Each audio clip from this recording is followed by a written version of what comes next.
Hi, this is a spoiler warning. You can assume that any game I list by name, I will spoil in this video. Also, general content warning for mental health. And lastly, I normally make my videos listenable. For this one, I'd recommend you watch it.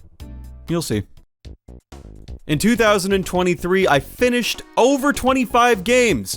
Wow, incredible, so cool, great. I know, gamers out there are probably like scratching their neckbeards and saying, damn, 25, good job, dude. That's pretty, it's pretty all right. But when you consider some of the games that came out in 2023, you might understand why, you know? 2023 saw the launch of some incredible games like Tears of the Kingdom, or Baldur's Gate 3, Alan Wake 2, Super Mario Wonder, Spider-Man 2, Final Fantasy XVI, Pikmin 4, Amnesia the Bunker, Street Fighter 6, Blasphemous 2, couple other games I'm not gonna list here because, like, whatever, man. There's a lot of games that came out this year, and out of all of those games, I only beat 2, Pizza Tower and Mario Wonder. But that doesn't change the fact that I finished over 25, and this is not a cope. I feel like this is an accomplishment, god damn it. Because I'm gonna be real here. It's not like I had the goal to finish 25 games in 2023, it just kind of happened. I mean, look, I love finishing games. I love the feeling I get from finishing a game that I've been with for a while. That's the best part about it. But it's also the easiest part to finish playing a game. I'm pretty good at finishing games, all things considered. Now, I need to define the term finish because finishing games is not beating a game. Finishing a game means not playing a game anymore, and I think 2023 is the year that I finally realized that to finish a game does not equal to beat a game, in my definition. I started some games on stream, I started some games off stream, I started some games off stream and then played them on stream, and I even, for completeness sake, started some games on stream and then finished them off stream.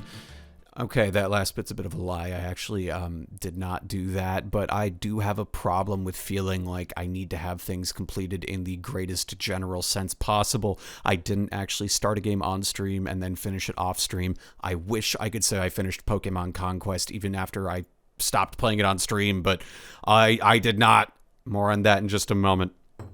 But let me get back on track here. The fact is that in 2023, I finished the most games I've ever finished in a whole year, which might be a little surprising given the circumstances, but then again, I'm 25, I'm not 15.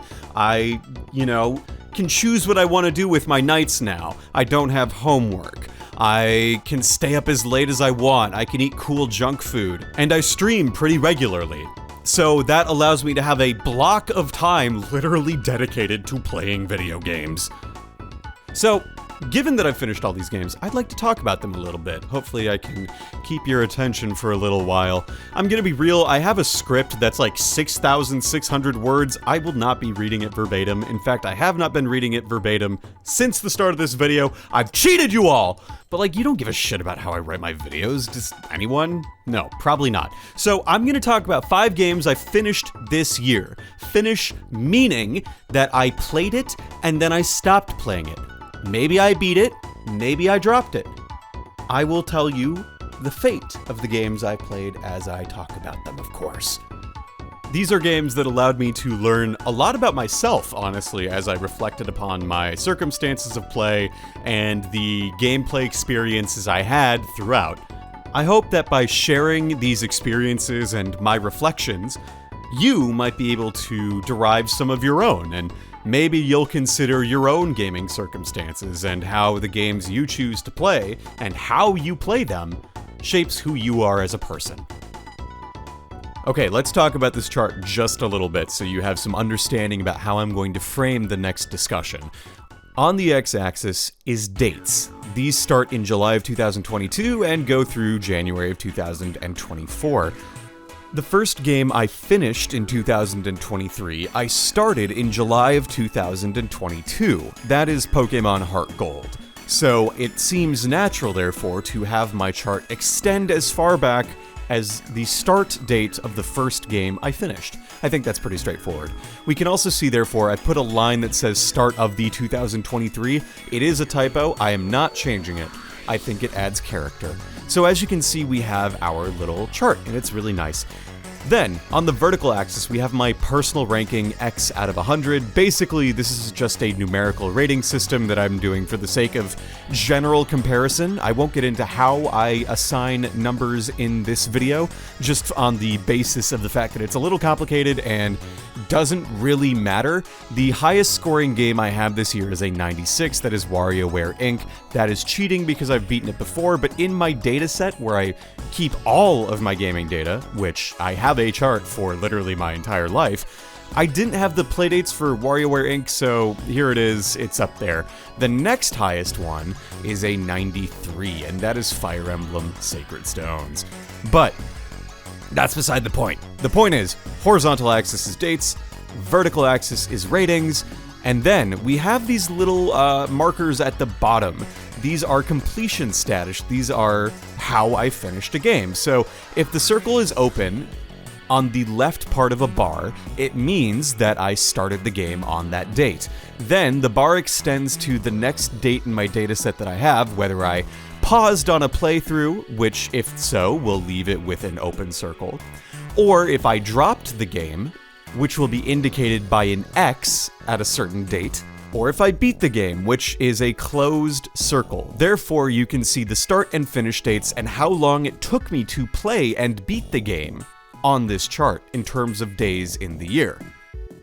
You can also see how much time I put into each game by looking at the points color. I do this on a logarithmic scale, that is to show powers of 10, so whether that's less than an hour, 10 hours, or 100 hours, so on and so forth. That's how these logarithmic scales work. So in this case, the logarithmic scale starts at about a quarter of an hour, so about 15 minutes, up to 61 hours. And so each color scale sort of shows that in between. So you can see games that I put in maybe an hour's worth are very obviously different from games I put in 15 hours into versus more than 15 hours worth. That's kind of the problem with logarithmic scales to some degree, that you lose a little bit of the information between 16 hours and 60 hours. But in the context of the whole chart, again, the lifetime chart, if you will, this is a lot more helpful because I have games that go up to past 400 hours, and I didn't want to change the scales in terms of fractions at this point in time. So I apologize if some of the colored blending between, you know, a 40-hour game versus a 30-hour game looks similar. You'll just have to deal with it. The point is it shows a lot of contrast between games that I played less than an hour for and way more than an hour for.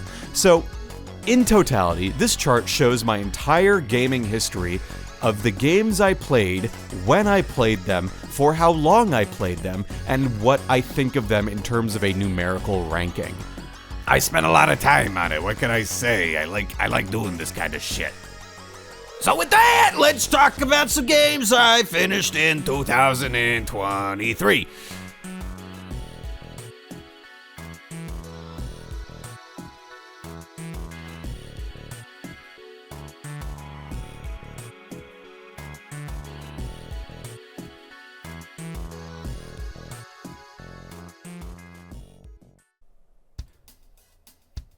It's a rough way to kick off a year by having one of the first new games you play in the year be one of the few games that you end up dropping. But that's what happened with Pokemon Conquest. I am sorry to say. I had it all planned out. I commissioned my friend Travis for stream overlays. I had read some guides on how to generally play the game. I had Cerebi.net open to list all of the connections that are in there. For reference, Pokemon Conquest is a game where you recruit units who have sort of these perfect affinities with Pokemon, and it's your job to find these Pokemon in the wild, pair them up with the units, and then proceed to level them up. And so each of the hundreds of units has a perfect match for the hundreds of Pokemon. And so I was very concerned about how I could make the most optimal army of 6 ready for any battle. And I was all ready to go. I had done all of this preparation. And then I streamed it 3 times, found myself being less and less engaged, and then I found another game to stream, and that was it. And That's not to say I completely stopped playing the game. I mean, I continued with the game to some degree on my own just to see if the context of streaming, where I was playing the game, was detrimental to my experience. I kept thinking to myself of all the possible reasons why I wasn't enjoying the game the way I thought I might have been able to, for example. Maybe I was getting self-conscious while streaming and not quite understanding the optimal way to play the game and thus looking like a fool in front of my audience. Or maybe it was all the menu navigation and tutorials that I thought might be boring the audience in some capacity, as I was trying to figure out all the mechanics. And for what it's worth, the game did capture my interests in its overall form of gameplay. Pokemon on a Final Fantasy Tactics isometric grid is a genuinely cool design that I think has a lot of potential. I'd love to see a more mainline game take this kind of approach because I think it would be really cool.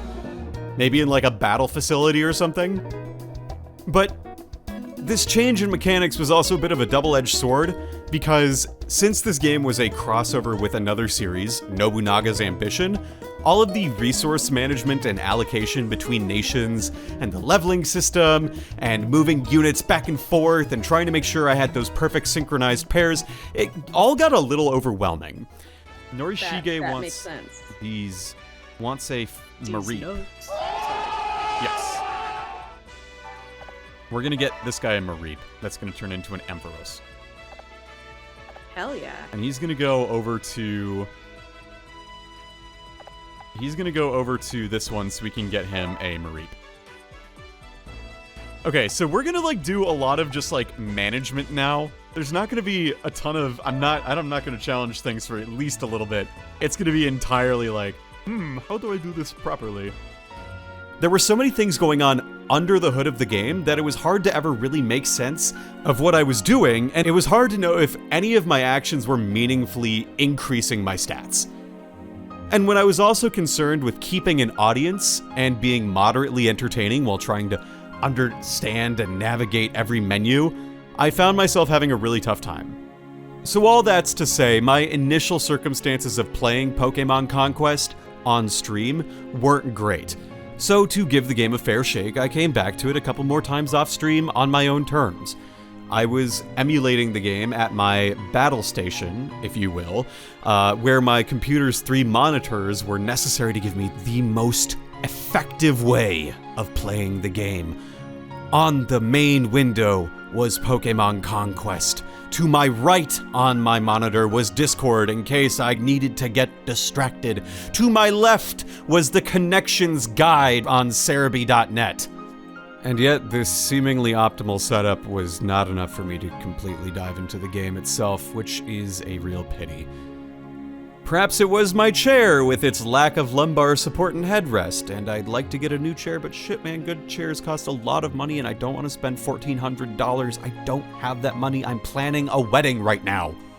Or perhaps it's the fact that I struggle to jump over the mental block of playing video games in the same space where I answer emails and do work from home.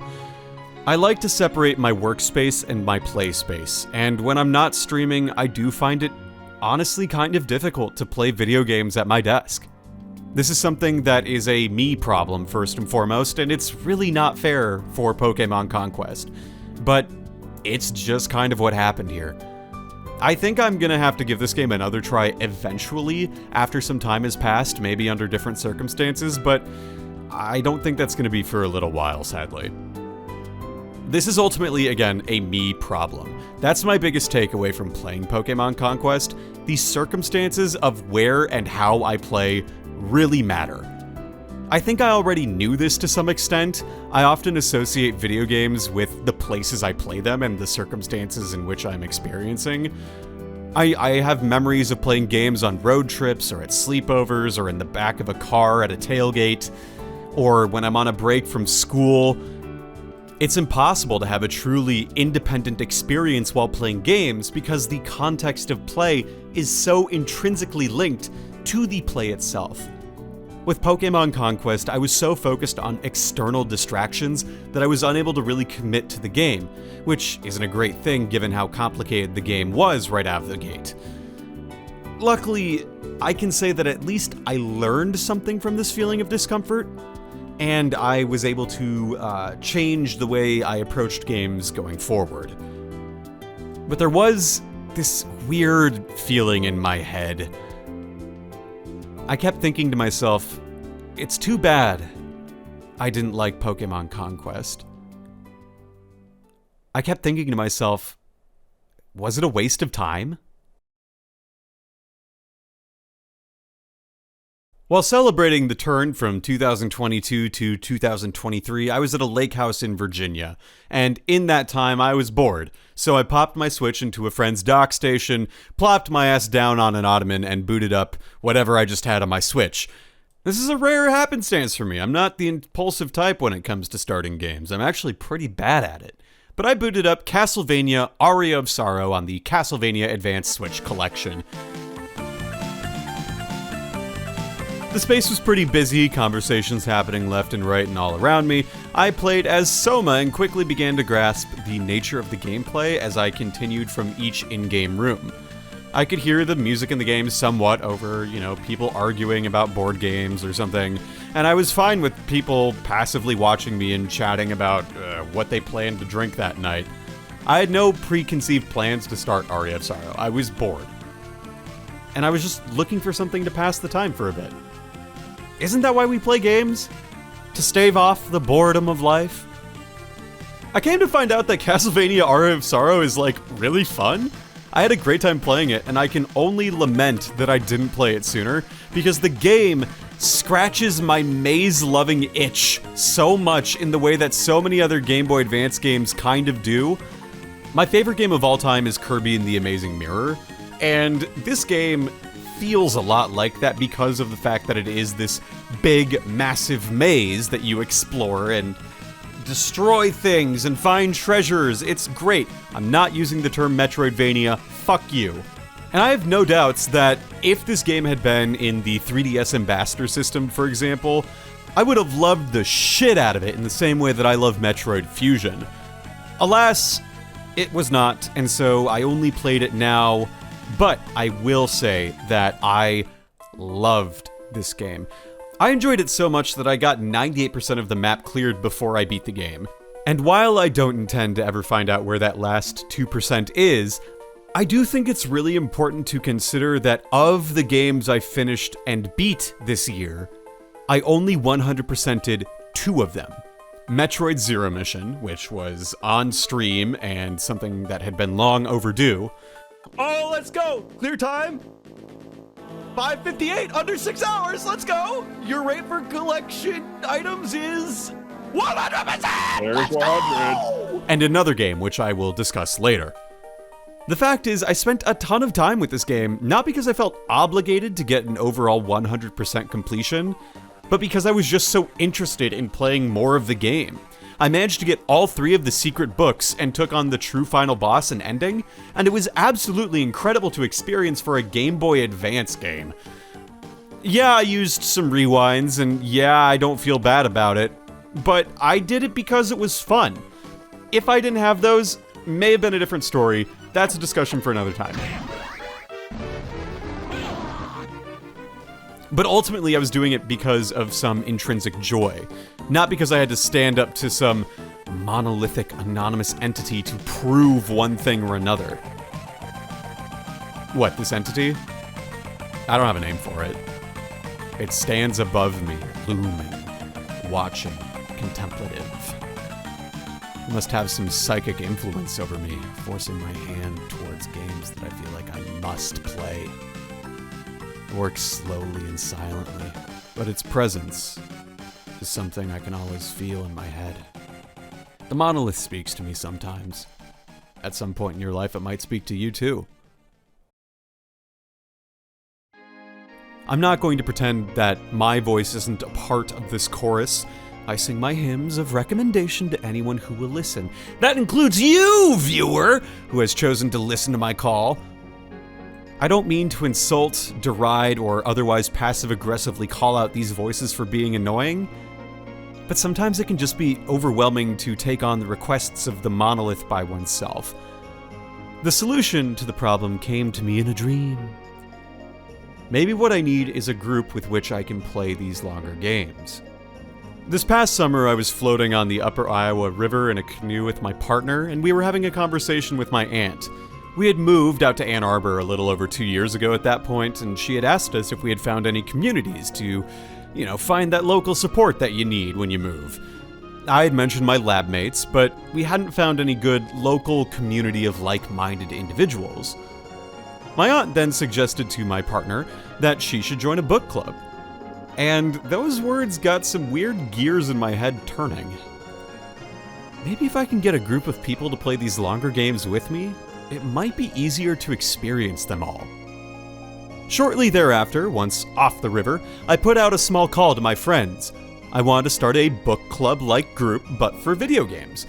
This wouldn't be made into content. It would not be made into a podcast. It would not be put out on the internet anywhere. Rather, it would be a low-stakes opportunity for a group of people to be playing the same game and to have a place where they could discuss things as they progressed.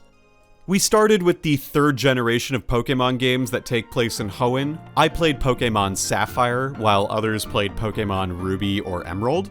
And I felt that it was a good way to sort of dip our toes into a game that was pretty familiar, that had a lot of interesting things to discuss. These ranged in topics from your team compositions. I used Sceptile, Camerupt, Shedinja, Tentacruel, Altaria, and Slacking, to the Hoenn region itself and how it's kind of like a Metroidvania in a way, if you really think about it. Oops, I used that word, uh-oh. Just in the way that it provides dead ends that have interesting characteristics to them that you can come back to later once you have a power-up. Kind of like how they do it in Metroidvania. See how? Or about how cool some of the region's landmarks are. You've got a volcano, and how they therefore make the region feel so incredibly cool, like it's a lived-in space, to therefore create real stakes when there's the climate change climax. And they might do this through the pixel art. One of the people in the group is an artist, and she talked about how impressive it is that the artists were able to exactly convey the feeling of the grass blowing in the breeze through just a 64 by 64 little dot array, for example. Or how all the trainer sprites on the overworld maintain their character when they then go into a battle sequence, for example. It speaks volumes to the quality of that, and it makes me pine for an HD 2D main series Pokemon game rather than the half-hearted, washed-out, soulless 3D models that we see in modern Pokemon. Probably run better too, honestly. But that's all an aside. These were all things that we discussed as we played through the game that I haven't honestly had in my gaming life up to this point. It's something that I wish I had had sooner, because let's be honest here, almost all social media platforms are going to shit, and you can't communicate on places very well. I hate to say it that this took place on a Discord, which is kind of that high-walled garden, but it was the only way that we could have that space to talk about games in our own space, so that the signal wasn't lost to noise. It's a pretty cool way to replay a game, honestly, just gathering a few friends and all playing the same game together and then talking about it. I'd highly recommend it. We got through Fire Emblem Sacred Stones this way, and we're in the process of picking out our third game that we're going to do. These are slow gaming experiences, and I think it's one of the best ways to play a game, to play it maybe for 2 hours once a week and come back to it and talk about it later. But video for another time. I had never played Pokemon Sapphire up until this year. I'd played Emerald, and it was really fulfilling being able to play the game amongst peers who were doing similar experiences. It's a pretty cool way to replay a game, especially if the monolith ever actually asks you to justify why you replayed a game. Also, I found a shiny Spheal. I named him Homar. He is my life, my treasure, and I do not know what I would do if I lost him. And now for something completely different. Fire Emblem Blazing Blade is the second Game Boy Advance Fire Emblem game to release overall, and the first Fire Emblem game to ever come to the United States of America, which is really, really cool. Earlier this year, I streamed myself editing a video of Fire Emblem The Blazing Blade and my experience with it. I had recorded a whole-ass 45-minute video of my improvised, loosely, I'm keeping that in, fuck it, loosely connected thoughts about Fire Emblem Blazing Blade. Did I play it wrong? Yes, I played Fire Emblem Blazing Blade wrong. Nobody plays it right for the first time, and if they do, in fact, play it right for the first time, I mean this in the nicest way possible, but that person is a freak. I got about halfway through editing the video, and then I scrapped it. I decided it wasn't good enough. Too much freaking anime. And then I started over, and wrote a 3,500 word outline script that I then planned to make into a second video about Fire Emblem Blazing Blade. And then I scrapped that too, in favor of just offering a blurb about my overall experience in this video. Can't let a good gaming learning experience go to waste after all. I'm gonna be real. I started Blazing Blade in October of 2022, and I finished it in May of 2023. It took me 7 months to beat a pretty straightforward 25 to 30 hour Game Boy Advance game. How could this be? It's not that hard, right? Truth is, I was worried about playing the game wrong.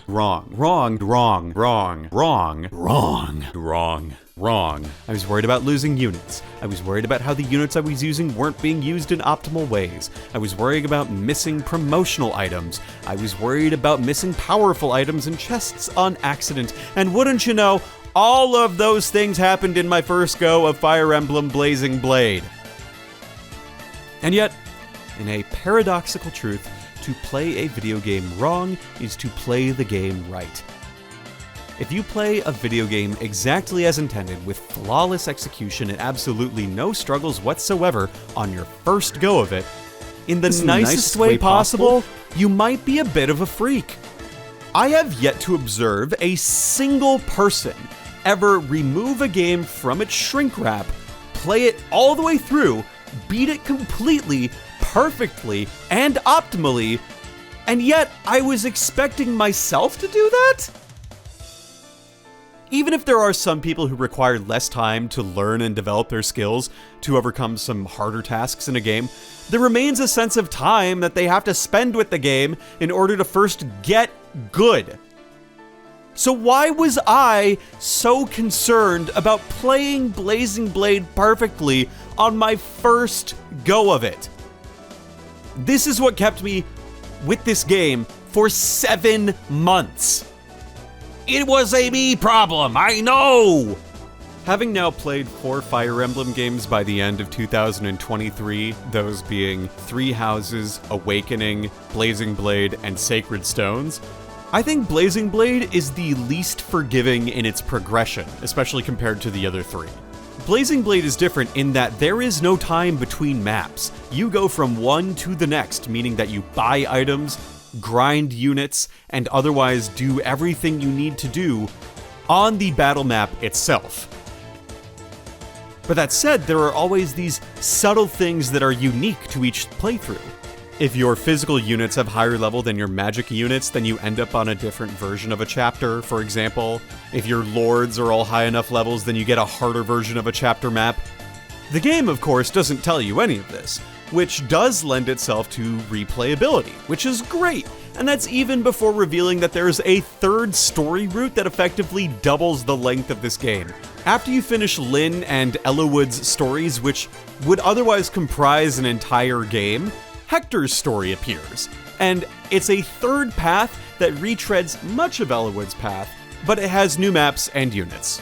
So in that regard, it wasn't until I literally beat the game, so I thought, that I realized that it was literally impossible to recruit all of the units on my first go-ahead with this game. Beyond the fact that I couldn't get Carol and Harkin on the same playthrough, there were characters that were literally locked in Hector's story that weren't in the other stories.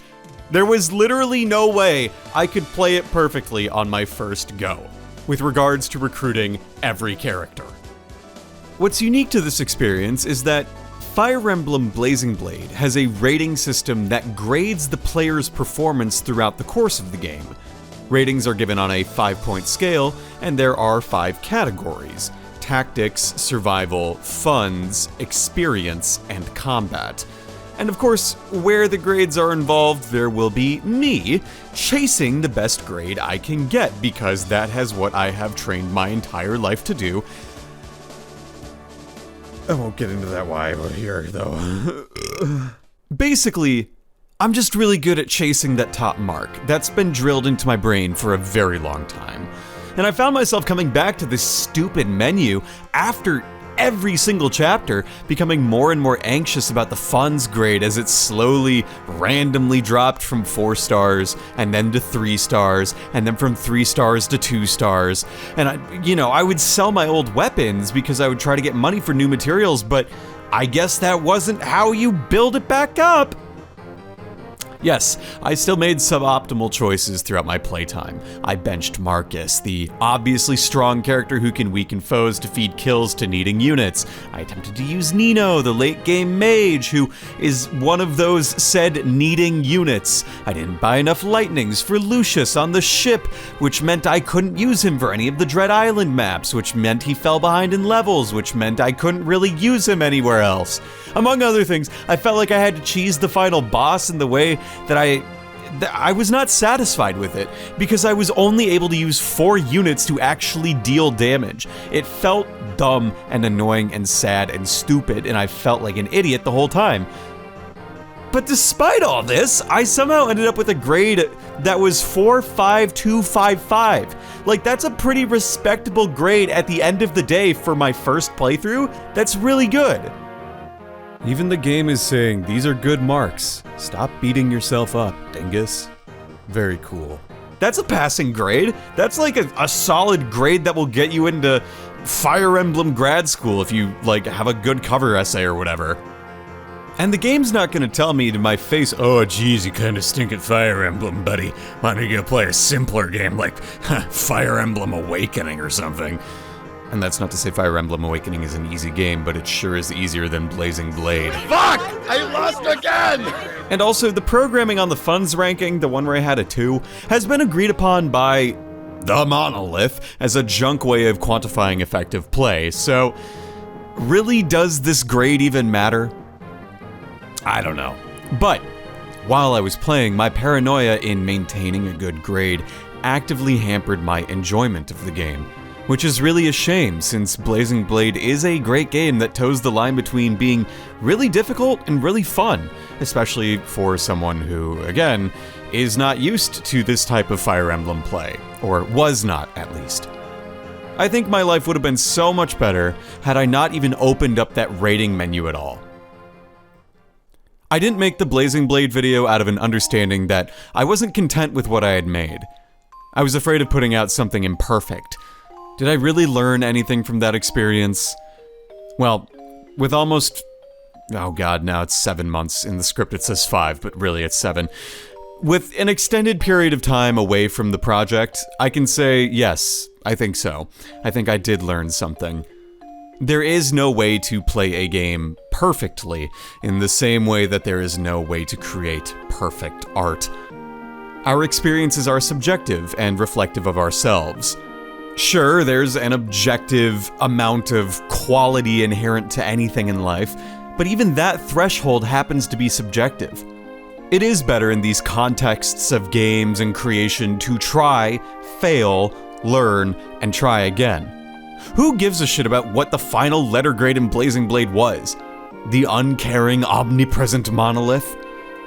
Why do something if you're not going to be perfect at it is a question that has always rattled around in my head. I hate looking like I don't know what I'm doing, and it has led me into regular states of analysis paralysis, which in turn has led me toward quote-unquote failure. Blazing Blade made me cognizant of these paralyses, though perhaps subconsciously initially. It forced me to ask myself, why am I not having fun right now? Even if I didn't have an answer at the time, I had a question, and that, to me, is the most important part. With time, practice, and other life experiences, I was able to answer that question in more depth.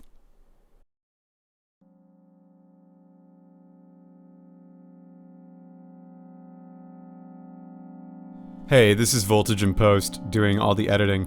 One of the things I said at the start of the video was that I was going to spoil basically any game that I talk about, and that I'll sort of give the title in advance. I really feel like if you want to get the best experience out of this next game I'm going to play, skip this entire next segment. Like, I genuinely think you should play Milk Inside a Bag of Milk, Inside a Bag of Milk, before watching this video, because I am going to spoil it. It takes 15 minutes to play the entire thing. Do yourself a favor, pause this video, buy it on Steam, it's $3, play it through, then come back and watch the rest of this video. I will not be upset, I will not be disappointed. Frankly, I think you should do it. I, again, am advertising and advocating for you to do this, so please, do that first. Don't let me spoil this game for you. It's really worth it. Milk Inside a Bag of Milk Inside a Bag of Milk Inside a Bag of Milk Inside a Bag of Milk Inside a Bag of Milk is a visual novel about a girl going to the store to buy milk inside a bag of milk inside a bag of milk inside a bag of milk inside a bag of milk inside a bag of milk while attempting to mitigate the symptoms of her anxiety and psychosis. You play, seemingly, as a player of a visual novel, and you have to help this girl get to the store and buy milk inside a bag of milk inside a bag of milk inside a bag of milk and bring it home to her mom. And you assist through choosing text options. These options usually vary between an encouraging positive response and a rude negative response. This might look like helping her overcome her stress in discovering she has taken 51 paces with one foot on the sidewalk and one foot on the grass, or helping her pay for milk inside a bag of milk inside a bag of milk inside a bag of milk inside a bag of milk inside a bag of milk with an alien-like creature. The game takes about 15 minutes to get both endings and all 3 achievements on Steam, and despite this brevity, I think this game, whose title I shall now omit out of fear of saying any repetitive things or whatever, has the greatest conversational discussion points to total playtime ratio I've ever seen. I think the best place to start with this game about a certain fluid, you know, I'm not gonna say those words, is the fact that it feels like the natural conclusion to all these fourth wall breaking dialogue-heavy gaming experiences seen in the 2010s. Games like Undertale and Doki Doki Literature Club explored that concept of the player's interaction with fictional game universes through the demonstration of metatextual commentary on what it means to play games with these characters. These games explore how the presence of some figure outside the realm of the in-universe reality might influence the game's universes, and how it can be just as easy to reset the space to avoid any negative outcomes. The fact is, though, that there are a subset of characters, Sans and Monica in their games respectively, that are fully aware that the player is just a person beyond the limits of the game, and that the player's actions are there seemingly just because. Not only is there not really a good in-universe explanation as to why the player is there in the first place, but there's also a very lacking explanation as to how these characters are able to actually observe the player's presence beyond just magic or hand-wavy, just go along with it please, you have to delete the save file, IDK man, like, I wanted to create a metatextual game where you interact with the game's files to progress the story kind of deal. In contrast, and what makes me so enamored with the girl's journey to buy milk inside a bag of milk inside a bag of milk inside a bag of milk inside a bag of milk is that there is a clear distinction of who the player is in this universe, or perhaps what the player is. Whereas in Undertale, the player perhaps represents the soul of a character, or in Doki Doki Literature Club, the player is quite literally themselves. In Milk Inside a Bag of Milk Inside a Bag of Milk Inside a Bag of Milk Inside a Bag of Milk in a bag, at the start of the game, the player is prompted to enter their name, and after doing so, this name goes mostly unacknowledged. The girl later admits that she pretends to be a character in a visual novel and thus carries on an inner dialogue between herself and the player playing her visual novel. This is, of course, being discussed while enticingly hypnotic music plays and as the girl sits upon an only described bench.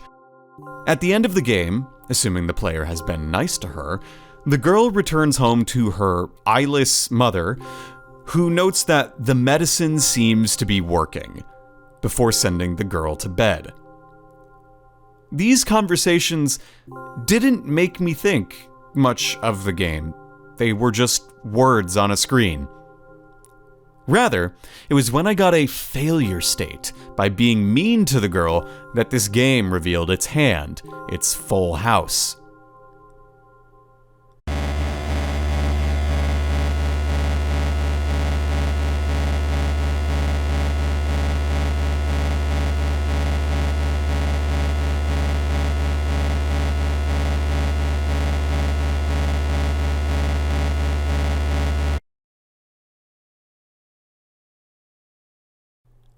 This jump scare gave me the grandest moment of clarity.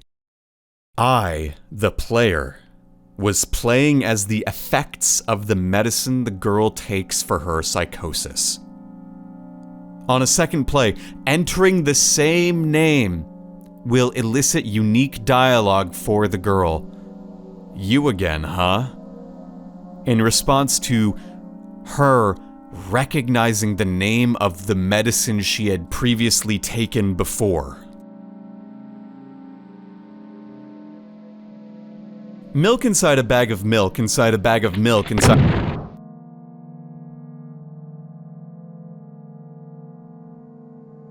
justifies its fourth wall breaking in a very clear and defined way, in a way that Undertale and Doki Doki Literature Club fail to do. Its entire concept hinges upon justifying why a character from a video game would be talking with the player outside of the game in the first place. And that isn't to say I don't like Undertale or DDLC because they fail to explain why Sans or Monica can, talk to the player beyond they're self-aware. Undertale and Doki Doki Literature Club are games with characters that are aware of the fourth wall, but they fail to realize that their self-awareness is still futile against the will of the player. Sans and Monica still believe that they have agency in their situations and don't understand that the whole point of the world in which they exist is to overcome them. They are the obstacle. They go away when we stop playing the game. When we stop playing milk inside a bag of milk inside a bag...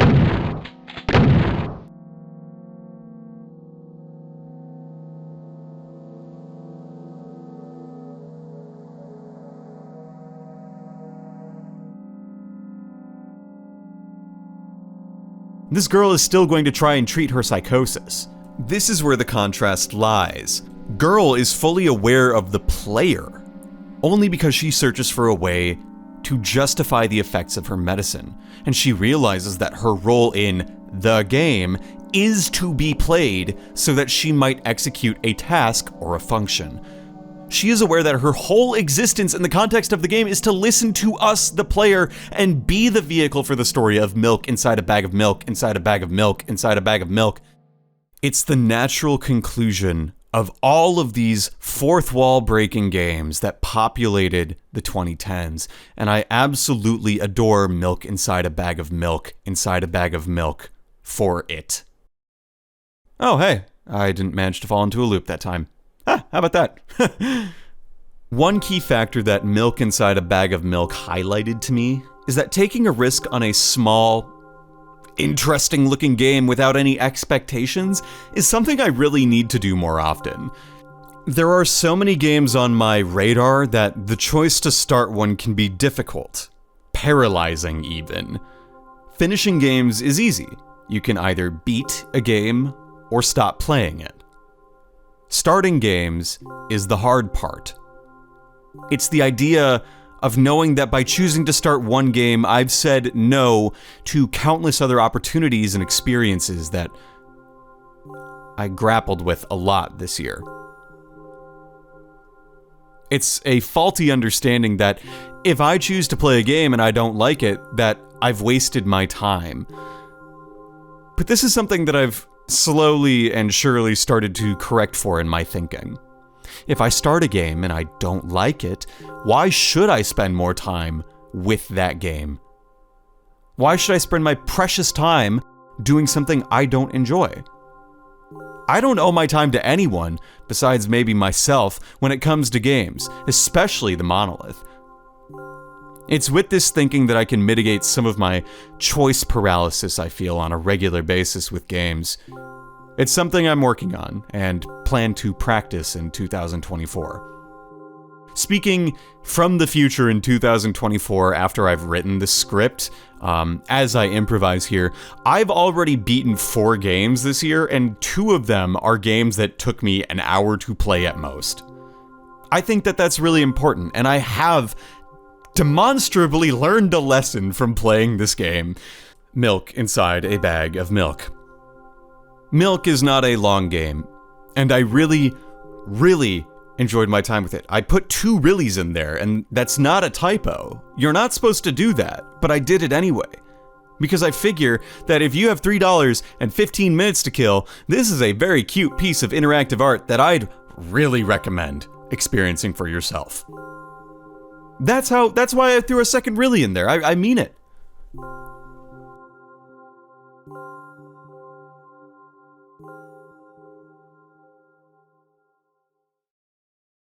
I finished over 30 games this year. Wow, what an incredible feat. And how many games did I beat this year? 27. Not a significantly lower number than the number I'm reporting, but it's not 30. But I don't care. I can confidently report that I was able to understand what it means to finish a game from my own perspective and appreciate the game while I played it. I think I can say with confidence that 2023 has been the year in which I have derived the most fun from gaming in a very long time. Maybe since I was a kid, even. Is that because I've been able to learn more about myself in the process? I mean, I'd certainly say that it helped. I think this magic comes from understanding myself and my circumstances of play better than I did before. Before this year, I had this analysis paralysis, this overwhelming feeling of external pressure to finish games I wasn't enjoying, this guilt derived from not meeting some monolith's expectations or for spending time being unproductive. I now understand that I play games for myself first and foremost, and that my enjoyment is ultimately what matters when it comes to playing games. Even in multiplayer games, yes, I am a sore loser, please deal with it. And that I can derive even more joy from sharing these experiences with others as well. I've identified my paralysis and my joy-inducing points, which has been a step towards becoming a more mentally healthy person. Maybe my observations about my own circumstances and excited, long-winded, rambling elaborations on various tangents only partially related to the games I played this year can help you too. And who knows, maybe in 2024 I'll actually beat Xenoblade Chronicles. Oh! You're useless on your own, Shaw. You're gonna shoot her. I did start it in 2023, at like the very end of it all.